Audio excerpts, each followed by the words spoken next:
Olá, galera, tudo bem? Bem-vindos à segunda aula do módulo 2 do nosso curso de Língua Portuguesa para concursos vestibulares Enem. Se na aula anterior nós estudamos o uso das letras, já dentro aqui do módulo sobre ortografia, a nossa aula de hoje vai ser dedicada ao emprego do hífen, que também é um ponto importante aí no aspecto da língua portuguesa escrita. Ok? É importante para a gente manter o padrão de correção do português culto escrito no Brasil.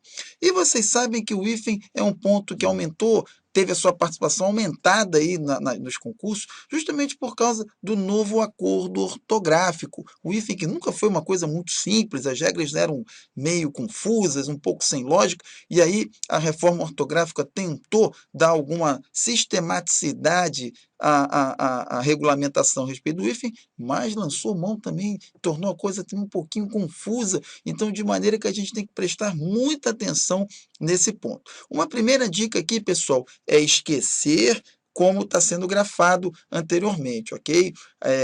O padrão ortográfico era de 1971, antes da reforma. Então, muita gente aí se acostumou a ver a grafia de determinadas palavras, né, com ou sem hífen, e a regra nova ainda é muito recente, né, e ainda tem uma gama de textos muito grande escritos aí com o padrão antigo. Isso leva a uma grande confusão, né, a gente fica tentando lembrar a forma de uma palavra, e aí já não é o que está lá definido pela nova regra. Então, a nossa dica aqui é, primeiro, esquece isso, e se concentra na memorização das regras, porque as bancas também não correm riscos aí, né, de colocar uma palavra cuja grafia ainda não está consolidada. Então, você prestando atenção nas regras ali, vai ter uma grande chance de êxito, né, nas provas, bem como ali no seu dia a dia, certo? Então, para isso que nós vamos ver agora aí as regras do emprego do hífen. Ok? Começando aí com a situação em que os hífens terminam em vogal, ok? Hífen não, perdão, os prefixos. Então, quando a palavra tiver um prefixo e esse prefixo terminar com uma vogal, não vai ser usado hífen nas seguintes situações. Quando a vogal for diferente. Então, repare que em autoescola, o prefixo é alto. E a palavra que vem a seguir é escola. E a vogal final do prefixo é diferente da vogal inicial da palavra seguinte. Então, nesse caso, não se usa o hífen, ela é diante de vogal diferente. Da mesma coisa, antiaéreo. Diante de consoante diferente de R e S também. Repare que em anteprojeto, o ante, ok? Termina com vogal, né? E a palavra seguinte começa com consoante, mas é uma consoante diferente de R e de S. Então, nesse caso, também não vai ser usado o hífen, ok? E diante do R e S, o que vai acontecer? Você também não vai usar o hífen, mas, por uma questão ortográfica, vai dobrar o S. Okay? Então, a palavra termina com vogal. Perdão, o prefixo termina com vogal. A palavra seguinte começa com consoante R ou S. Repare que não colocar o R e o S, você pode pensar que a pronúncia é anti-racismo, por exemplo, antissocial, porque o R entre vocálico é o chamado R fraco, né? É o R de caro, e o S entre vogais tem som de Z. Então, isso levaria um problema na pronúncia. Então, como é que foi a solução aí? Dobra, ok? Então, se a palavra, o prefixo termina com vogal e a palavra seguinte começa com R ou S, dobram-se essas consoantes, mas não se usa o hífen. A regra por base aqui, gente, o que sistematiza esses 3 pontos é o seguinte: se a vogal que inicia, a letra que inicia a palavra seguinte não for igual à do hífen, a do prefixo, não precisa usar o hífen. O hífen vai ser usado, então, quando houver uma igualdade. E aí, a ideia é que não haja ali a mistura, né, a aglutinação de uma palavra com a outra. Então, basta prestar atenção nisso, certo? Vogais diferentes, não se usa o hífen, ok? Essa é uma regrinha que vai ajudar vocês. Já com o prefixo terminado em vogal, quando é que eu vou então usar quando ele tem hífen? Aí, como eu acabei de falar, quando tem a mesma vogal. Repare, contra-ataque, por que eu usei o hífen? Porque aqui eu tenho o A e o A. Antes, você podia escrever contra-ataque, e aí não ficava claro onde está a fronteira, né, de um prefixo com a palavra seguinte, e o acordo ortográfico padronizou isso aí, da mesma forma como micro-ondas, ok?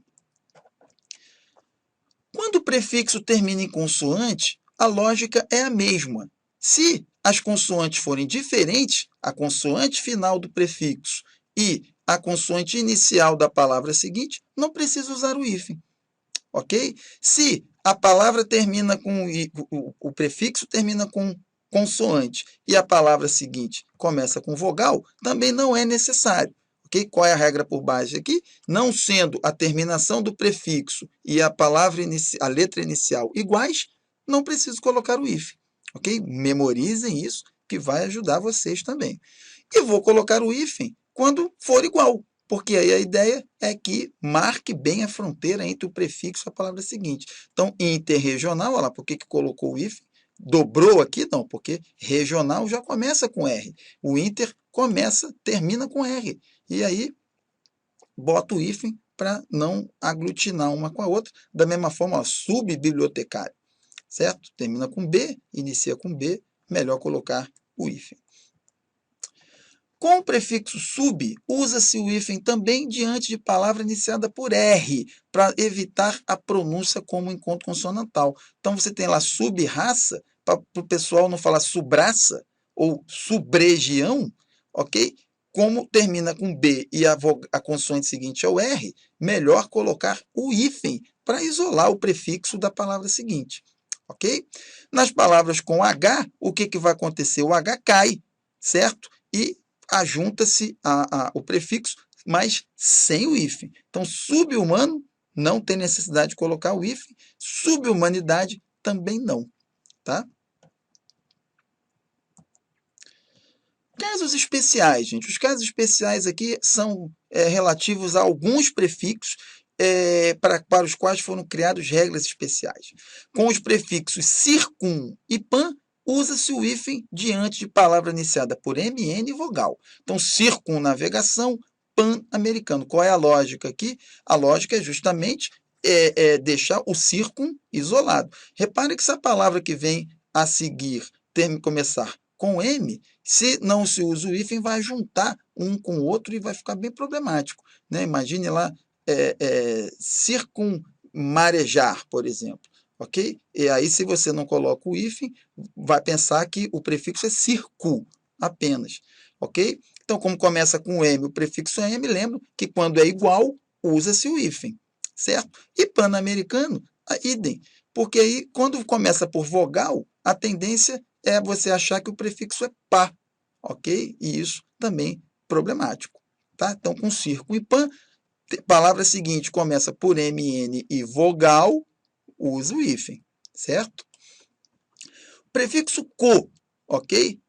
Vai aglutinar-se com o segundo elemento, certo? Em qualquer situação. Então, coobrigação, coordenar, cooperar e por aí vai, certo?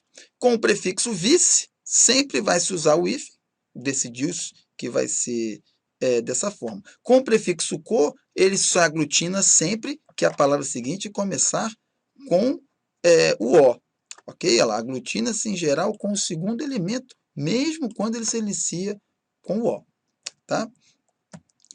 E no F, não se deve usar o hífen em certas palavras que perderam a noção de composição. Repare que girassol não é um sol que gira, é uma flor. Manda-chuva não é um cara que manda chuva, é uma pessoa que manda num determinado lugar. Então, repare que perderam a noção de composição, ou seja, o sentido não é mais decorrente da soma das duas palavras que compõem o composto, certo? Nesse caso, não se usa mais hífen. Mas esse caso é bem complexo, ok? Porque em outras situações que também perderam a composição, o hífen foi mantido. Tá? Então, a nossa recomendação aqui é estudar um bom dicionário ortográfico, consultá-lo também em caso de dúvidas, tá, gente? Porque mesmo os dicionaristas não ficaram muito conformes, não chegaram muito a um acordo com essa regra aqui.